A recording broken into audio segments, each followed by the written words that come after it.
इस्लाम लोग क्या कहते हैं? जो कुरान पढ़ते हैं, जो नमाज पढ़ते हैं, वो लोग ईश्वर प्राप्त होते हैं, अल्लाह का दर्शन होती है। जो नमाज नहीं पढ़ते, कुरान नहीं पढ़ते, मस्जिद में नहीं जाते हैं, ये लोग क्या है? वो काफिर है। काफिर मतलब पापी। मतलब होगा दोनों पुलों के द्वारा होगा कि ईसाई के द्वारा होगा कि ईश्वर के द्वारा होगा। इसलिए हम सब लोग गर्व करना है, हम सनातन परंपरा को मानने वाला हम सब लोग दरी पोलो है। करोमि अद्य सकलं परस्मै नारायणायति समर्पयामि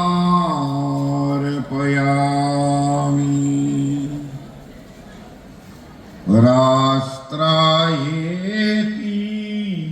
समर्पयामि।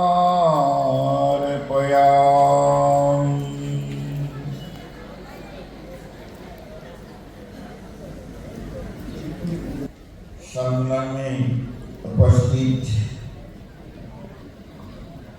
इस सम्मेलन का प्रेसिडेंट पागवादोजी, सज्जन वृंद, माता भगिनी,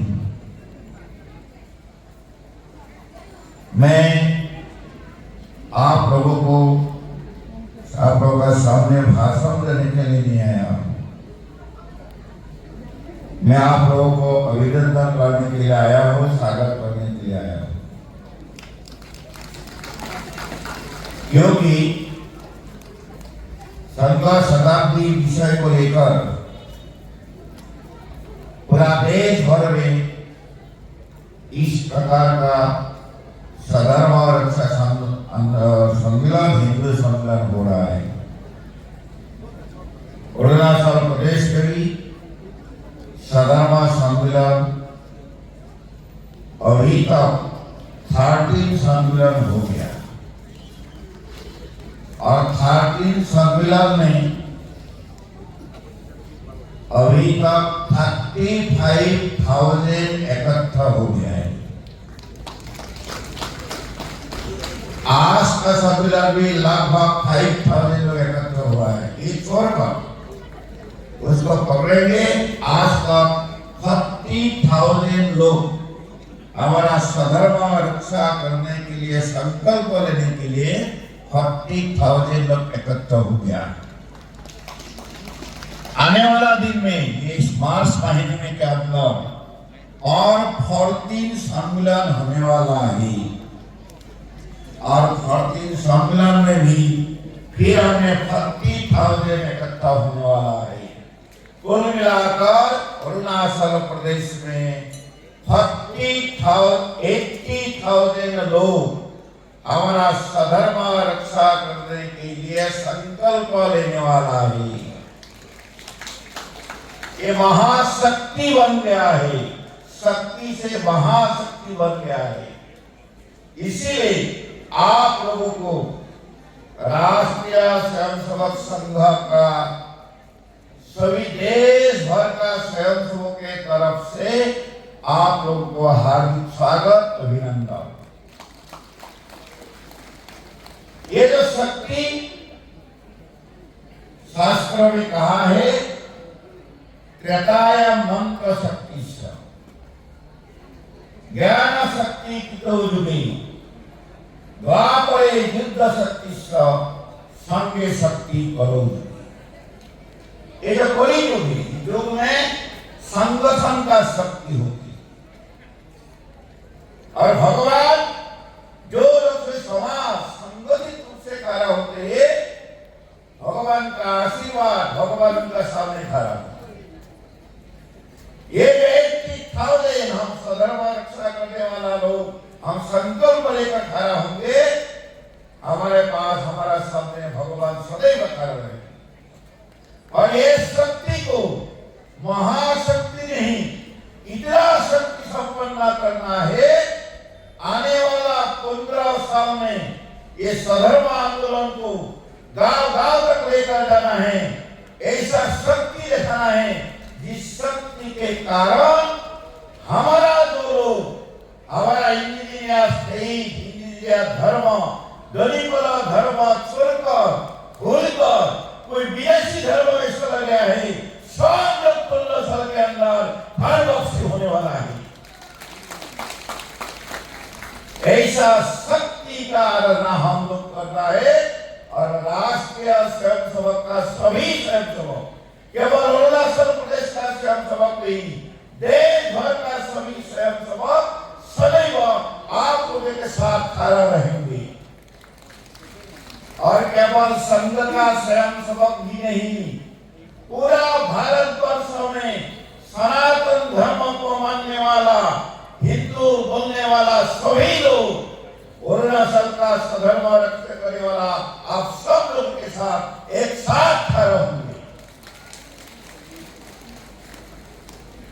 आज राष्ट्रीय स्वयंसेवक संघ ने संपूर्ण हिंदू समाज को संगठित करने के लिए संकल्प लिया है। 1925 में नागपुर में डॉक्टर केशव बोलेराव हेडगेवार जी ने राष्ट्रीय स्वयंसेवक संघ से शुरू किया। संघ का लक्ष्य भारत को विश्व गुरु बनाना है, सर्वशक्तिमान राष्ट्र बनाना। और भारत को विश्व गुरु कब बनेगा? जब भारत का संपूर्ण हिंदू शक्ति, सनातन धर्म को मानने वाला हिंदू समाज, संपूर्ण हिंदू समाज लोग एक साथ खड़ा हो जाएंगी, संगठित हो जाएगी, तो भारत विश्व गुरु बनेगा। संघ का बारे में आज बहुत गलत धारणा, रॉन्ग कंसेप्शन हमारा समाज में कुछ लोग दे रहे हैं। जैसे आरएसएस को भी आरएसएस को हिंदू हिंदू कहते हैं, दूसरी बात कहते हैं आरएसएस लोगों ने ट्राइबल लोगों को समाप्त कर देंगे, ट्राइबल का धर्म समाप्त कर देंगे, सब लोग को हिंदू बनाएंगे, दलित लोग को समाप्त कर देंगे, दलित लोग को हिंदू बनाएंगे। ऐसा गलत धारणा ही हमारा समाज के अंदर ले रहा है। इसलिए मैं थोड़ा संघ का बारे में, संघ का लक्ष्य क्या है, संघ का कार्य पद्धति क्या है, संघ क्या करना चाहते हैं, उसका बारे में थोड़ा सा बताऊंगा। पहले संघ ने जो हिंदू शब्द कहा है, ये हिंदू, ये रिलीजन नहीं है। Hindu is not a religion. Hindu क्या है? मैं एक उदाहरण देता हूं। डॉक्टर सुब्रमण्यम स्वामी जो फॉरेन मिनिस्टर थे, तो चाइना भ्रमण करने के लिए गए थे, और चाइना में कुछ इंटेलेक्चुअल लोगों के साथ उनका वार्तालाप हुई। इसमें कुछ मुसलमान लोग भी थे। एक मौलवी ने सुब्रमण्यम स्वामी को प्रश्न पूछा, Swami ji, what is your religion? Swami ji ने उत्तर दिया, हिंदू इज माय रिलीजन। तो मुसलमान मौलवी ने कहा, Swami ji, I don't ask what is your nationality, I ask what is your religion. Subramanian Swamy आपको बोला, नहीं, हिंदू इज माय रिलीजन। फिर मौलवी कहते हैं, Hindu is not your religion, Hindu is your nationality. Subramanian Swamy का पास उत्तर देता, वो बार बार बोलते हैं हिंदू इज रिलीजन, और मौलवी कहते हैं Hindu is not your religion, Hindu is your nationality. फिर मौलवी ने कहा, स्वामी जी, आपका घर मुंबई में है, मैं जब भारत में जाऊंगा, मुंबई जाऊंगा, आपका घर जाऊंगा, और घर में जाकर देखूंगा आप कौन भगवान को पूजा करते। तो सुब्रमण्यम जी कहते, हम तो शिव जी का पूजा करता हूँ, शिव हमारे आराध्य देवता है, परिवार का सब लोग शिव का पूजा करता हूँ। तो मौलवी ने कहा, Swami ji, Shaivism is your religion, Hindu is not your religion, Shaivism is your religion. इसलिए हिंदू ये रिलीजियन नहीं, हमारा गलत धर्म है। जो पूजा करते हैं, मंदिर में जाते हैं, लंबा तिलक लगाते हैं, वही हिंदू है, ऐसा नहीं। हिंदू एक रिलीजियन नहीं, हिंदू एक पर्टिकुलर उपासना पद्धति, पूजा पद्धति नहीं। हिंदू इस देश का राष्ट्रीयता का नाम है, हिंदू इस देश का संस्कृति है, हिंदू इस देश का जातीयता का नाम। हिंदू किसको कहते हैं? हमारा बहुत प्राचीन एक शास्त्र बृहस्पति शास्त्र, जिस शास्त्र अनुमानित 5000 साल पुराना, 5000 साल पुराना शास्त्र है। उसी शास्त्र में हिंदू का बारे में, हमारा देश का बारे में एक श्लोक है। वो श्लोक क्या है? हिमालय समारंभ जावत इंदु सरोवरम तम दैव निर्मितम देशम हिंदुस्तानम प्रशक्षत। श्लोक का अर्थ क्या होता है? हिमालय समारंभ, हिमालय से प्रारंभ होकर जावत इंदु सरोवर, इंदु सरोवर तक, अर्थात भारत समुद्र तक, भारत महासागर, तम दैव निर्मितम देशम, इस देश को भगवान ने निर्माण किया है। और इस देश का नाम क्या है? हिंदुस्तानम प्रशक्षते, इस देश का नाम हिंदुस्तान। अर्थात हिमालय से लेकर समुद्र तक ये जो देश है, इस देश का नाम हिंदुस्तान है। 5000 साल पहले लिखित ग्रंथों में हमारा देश का बारे में कहा। इसलिए हिंदू ये रिलीजन नहीं है, हिंदू देश का राष्ट्रीयता का नाम है, हिंदू देश का हिंदुस्तान। हम सब सनातन परंपरा को मानने वाला लोग हैं। हमारा धर्म ये सनातन धर्म है। और सनातन क्या है? जो सबसे प्राचीन, जो सबसे प्राचीन। और दूसरा जो नित्य नतून, जो सत्य आधारित है, जो विज्ञान को मानते हैं, जो जुगानुकूल है, वही सनातन। इसलिए हमने धर्म, हमारे दोनों पर धर्म है, ये सनातन धर्म है, सबसे प्राचीन। जब ईसाई का नाम ही नहीं था, यीशु ख्रिस्त का जन्म नहीं हुआ था, हजरत मोहम्मद का जन्म नहीं हुआ था, तब से हमारा ये दोनों पलो धर्म एक सनातन धर्म है।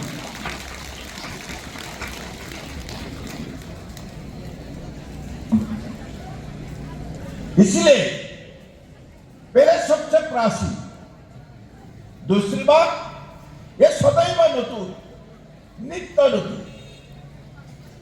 तीसरी बात सत्य पर आधारित है। हम झूठ भूलकर, किसी को डराकर, किसी को लालच देकर हमारा धर्म नहीं सिखाते हैं। लालच देकर, झूठ बोलकर, डराकर, बंदूक दिखाकर हमारा धर्म का शुरू नहीं हुआ। ये सत्य का पर आधारित प्रतिष्ठित है। और सत्य क्या है? सत्य ही है, ये एक अदृश्य शक्ति जो भगवान कहते, ईश्वर कहते हैं, उन्होंने ये जगत को सृष्टि किया। सत्य क्या है? हमारा पूर्वजों ने, हमारा इस अरुणाचल प्रदेश में रहने वाला, हजारों साल पहले रहने वाला जो हमारा पूर्वज था, वही पूर्वजों ने रिसर्च किया, आज की भाषा में रिसर्च किया। जंगल जंगल रहते थे, पहाड़ पहाड़ रहते थे, उन लोगों ने रिसर्च कर बताया। पूजा करते, पहाड़ को पूजा करते, मिट्टी को पूजा करते, प्रकृति को पूजा करते, क्योंकि यही भगवान है। ये पंच तत्व के द्वारा ये जगत को सृष्टि हुआ है। ईसाई का शास्त्रों में, बाइबल में, कुरान में उसके बारे में कुछ है क्या? जगत कैसे सृष्टि हुआ? ये पंचभूत तत्व के बारे में हमारा पूर्वजों ने कोई एजुकेशन क्वालिफिकेशन नहीं था, कोई सर्टिफिकेट नहीं था यूनिवर्सिटी का, लेकिन हजारों साल पहले हमारा पूर्वजों ने जंगल में रहते हुए, नदी का किनारे में रहते, पहाड़ का ऊपर में रहते हुए आज की भाषा में रिसर्च की थी। ये जो सनातन धर्म जो सृष्टि हुआ, सनातन परंपरा जो सृष्टि हुआ, वे सृष्टिकर्ता कौन थे? हमारा जनजाति लोगों का पूर्व पुरुष। सनातन धर्म सृष्टि कहा हुआ है पर्वत के ऊपर, जंगल के अंदर, नदी के किनारे। और हम लोगों को कहते हैं हम अविज्ञानिक हैं, हम निरक्षर हैं। ऐसा बोलने वाला लोग हमको पैसा देकर, लालच देकर, धमकी लगाकर हमारा धर्म से विदेशी धर्म में लेकर जाते हैं। इसलिए ये जो सनातन परंपरा है, सनातन धर्म है, वो धर्म क्या है? हमारा पूर्वजों ने जो रिसर्च की थी, हम मनुष्य के नाते जन्म लिया है और मनुष्य के नाते इस जगत को रक्षा करने के लिए, प्रकृति को रक्षा करने के लिए, मानव जाति का कल्याण के लिए, सारा विश्व का कल्याण के लिए हम एक मनुष्य के नाते क्या करना है, जिसको मनुष्य का कर्तव्य और हमारा शास्त्र में कहा वही मानव धर्म है। वो मानव धर्म क्या कहते हैं? हम मनुष्य के नाते क्या करना है? हमारा पूर्वजों ने हजार साल पहले हमारा पूर्वजों का मन में कुछ प्रश्न आया। पहला प्रश्न, मैं कौन हूं, मैं कहां से आया और मैं कहां जाना? उनके साथ हमारा कोई संबंध है क्या? कोई रिलेशन है क्या? हमारा पूर्वज ने रिसर्च कर कहा ये रिलेशन है। वो क्या रिलेशन? हमारा पूर्वज ने कहा ये आत्मा का रिलेशन। एक आत्मा जो अदृश्य है, जो अजय है, जो अमर है, जिसका मृत्यु नहीं होती है, जिसको मार नहीं सकते, काट नहीं सकते, देख नहीं सकते, ऐसा एक अदृश्य आत्मा ये सबके पास है। हर मनुष्य के अंदर वही आत्मा है। अगर हम मनुष्य अलग अलग नहीं है, हम सब एक। पशु पक्षियां, उद्भिद, दांत, नदियां, चिड़िया, सबके पास वही आत्मा है। मनुष्य के पास दो आत्मा, चिड़िया के पास वही आत्मा, पशु पक्षी के पास वही आत्मा है, उद्भिद के पास वही आत्मा है, नदी के पास वही आत्मा है। इसलिए पशु पक्षी, चिड़िया और मनुष्य अलग अलग नहीं है, एक ही आत्मा। इसके कारण हमारा पूर्वजों ने कहा सारा विश्व में एक ही आत्मा विराजमान है। इसलिए सारा विश्व एक परिवार है। World is a family. आज वेस्टर्न कल्चर वो कहते हैं वर्ल्ड इज ए मार्केट, विश्व एक बाजार है। और हमारा जनजाति लोगों का पूर्वज उन्होंने कहा world is a not market, world is a family. Sanskrit में कहा वसुधैव कुटुंबकम। देखिए इस्लाम में सारा विश्व को एक परिवार, एक फैमिली इस्लाम मानते हैं क्या? पूछिए उन लोग, ईसाई लोगों को पूछे सारा विश्व को एक फैमिली तुम लोग मानते हैं क्या? हमारे सनातन परंपरा कहते हैं सारा विश्व एक कुटुंब है, हम एक परिवार है, हम अलग अलग नहीं है। इसीलिए दूसरी बात सनातन परंपरा ने कहा जो ईश्वर है, हम कौन है? परमात्मा से आया, परम सत्ता से आया। और जाना कहा? वही तक जाना है, वो परम सत्ता तक जाना, ईश्वर के पास ही जाना। इसीलिए हमारा सनातन परंपरा ने कहा हम मानव होकर जन्म लिया है, नर से हमको नारायण बनना है। मानव से अति मानव बनना, ये हमारा पूर्वजों ने कहा। इसीलिए सबके पास भगवान है, ईश्वर सबके पास है। इसलिए पहाड़ में भी भगवान है, पत्थर में भी भगवान है, नदी में भी भगवान है, सबके पास भगवान है। भगवान को मिलने के लिए एक ही रास्ता नहीं है, भगवान को पाने के लिए अनेक प्रकार की रास्ता है। इसलिए सनातन परंपरा ने कहा ईश्वर एक, उसको पाने के लिए रास्ता अलग। ईश्वर का रूप अलग अलग है, लेकिन ईश्वर एक है। लेकिन मेरा प्रश्न है, क्या बाइबल में लिखा है क्या ईश्वर एक है? ईश्वर को पाने के लिए अलग अलग रास्ते ऐसा लिखा है क्या?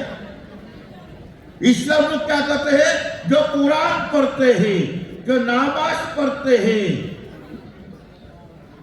वो लोग ईश्वर भक्त होते हैं, अल्लाह का दर्शन होती है। जो नमाज नहीं पढ़ते, कुरान नहीं पढ़ते, मस्जिद में नहीं जाते, ये लोग क्या है? वो काफिर है। काफिर मतलब पापी। मतलब हम सब लोग क्या है? इस्लाम के अनुसार हम सब लोग पापी है, काफिर है। और उसके बाद कहा ये काफिर लोगों को जीने के लिए नहीं देना, काफिर लोगों को मरना, हम बहश्त में जाएंगे, अर्थात हमको मारेंगे, हमको समाप्त करेंगे तो इस्लाम लोग बहश्त में जाएंगे। ये ही इस्लाम। इसी प्रकार ईसाई लोगों ने वही कहा, जो बाइबल पढ़ते हैं, जो बाइबल नहीं पढ़ते वो पापी है, वो नरक में जाते। मतलब जो बाइबल नहीं पढ़ने वाला हम सब लोग हैं, हम सब लोग पापी है। लेकिन हमारा सनातन ने कहा इस संस्कार में सबके पास भगवान है, कोई पापी नहीं है, सब ईश्वर की संतान। श्रेष्ठ कौन है? ईसाई श्रेष्ठ, इस्लाम श्रेष्ठ। इस सनातन परंपरा को मानने वाला, दोनों पलों को मानने वाला हम श्रेष्ठ है। सारा विश्व का शांति, सारा विश्व का कल्याण, मानव जाति का कल्याण किसके द्वारा होगा? सनातन परंपरा के द्वारा होगा, दोनों पलों के द्वारा होगा, कि ईसाई के द्वारा होगा, कि ईश्वर के द्वारा होगा? इसलिए हम सब लोग गर्व करना है, हम सनातन परंपरा को मानने वाला हम सब लोग दरी पलो है। और आने वाला दिनों में मैंने कहा 15-20 साल हम सब लोग मेहनत करेंगे, थोड़ा एग्रेसिव होकर काम करेंगे, गांव-गांव में जाएंगे और 15 साल के अंदर जितना हमारा इंडियन बंधु विदेशी धर्म में गया है सबको वापस लेना है। राष्ट्रीय स्वयंसेवक संघ ने सबका अंदर वही भाव जगाने के लिए कोशिश करे। किसी को हिंदू बनाना नहीं, क्योंकि हिंदू राष्ट्रीयता का नाम है, जातीयता का नाम है। पूजा पद्धति सबका अलग अलग है, लेकिन सब लोग मिलकर एक साथ रहना है। राष्ट्रीय स्वयंसेवक संघ वही कहते हैं। इस्लाम बनाना है, इस्लाम बनाने के लिए आपको ट्रेडिशन को छोड़ना है, आपको भाषा भी छोड़ना है, नाम भी परिवर्तन करना है, आपका पूर्वज का फोरफादर्स को बदलना है, सब बदलना है। ईसाई बनने के लिए आपका फोरफादर्स को बदलना है, आपको ट्रेडिशन को बदलना है, आपको कल्चर को बदलना है, बेल सब को बदलना है। और सनातन होने के लिए, हिंदू होने के लिए हम किसी को बदलना नहीं, हम जैसा है ऐसा रहना और दूसरों को सुख शांति में जीने के लिए देना, वही सनातन। इसीलिए राष्ट्रीय स्वयंसेवक संघ ऐसा धर्म मानने वाला जो लोग है, जो सनातन दर्शन को मानने वाला लोग है, जो मानव दर्शन को मानने वाला लोग है, उसको संगठित करना चाहिए। इसलिए संपूर्ण हिंदू समाज को संगठित करना, संपूर्ण हिंदू समाज के अंदर ये सनातन धर्म क्या है, मानव दर्शन क्या है, उनका बारे में चर्चा करना, जागृत करना। इसलिए फिर एक बार बोलता हो, आरएसएस ने किसी को हिंदू बनने के लिए कोशिश नहीं किया है, क्योंकि हम जन्म से सनातन परंपरा है, जन्म से हिंदुस्तान में है, इसलिए हम सब लोग राष्ट्रीयता का हिसाब से, पूजा पद्धति सबका लगे, राष्ट्रीयता हिसाब से हम सब लोग सनातनी, हम सब लोग हिंदू हैं। और दूसरी बात, हमारा भाषा, हमारा ट्रेडिशन, उसको भी सुरक्षित रखना है। आज अरुणाचल प्रदेश में जितना जनजाति लोग हैं, सभी जनजाति का जो दुनिया है, भाषा है, क्या सुरक्षित है क्या? धीरे धीरे आज न्यू जनरेशन है, इंग्रजी बोलते हैं, लेकिन हमारा मातृभाषा को भूल गया है। इसलिए मातृभाषा को जीवित रखना, सुरक्षित करना। इंग्रजी का देश भर का सभी भाषा सीखेंगे, लेकिन स्वयं का मातृभाषा को भूलना नहीं। भारत विश्व गुरु तब बनेगा जिस दिन भारत का सभी जनजातियों का भाषा सुरक्षित रहेगा। आज अरुणाचल का जितना जनजाति है, एक भी जनजाति का भाषा समाप्त हो जाएगी, एक भी जनजाति का पूजा पद्धति समाप्त हो जाएंगे, एक भी जनजाति का ट्रेडिशन समाप्त हो जाएंगे, भारत विश्व गुरु को भी नहीं बनेगा।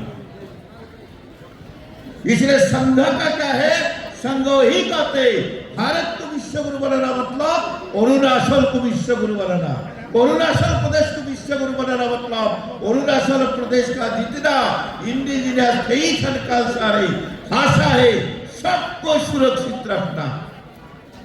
और राष्ट्रीय स्वयंसेवक संघ सदैव अरुणाचल वासी के साथ है, पहले भी था, अभी भी है, भविष्य भी रहेगा। इसीलिए संघ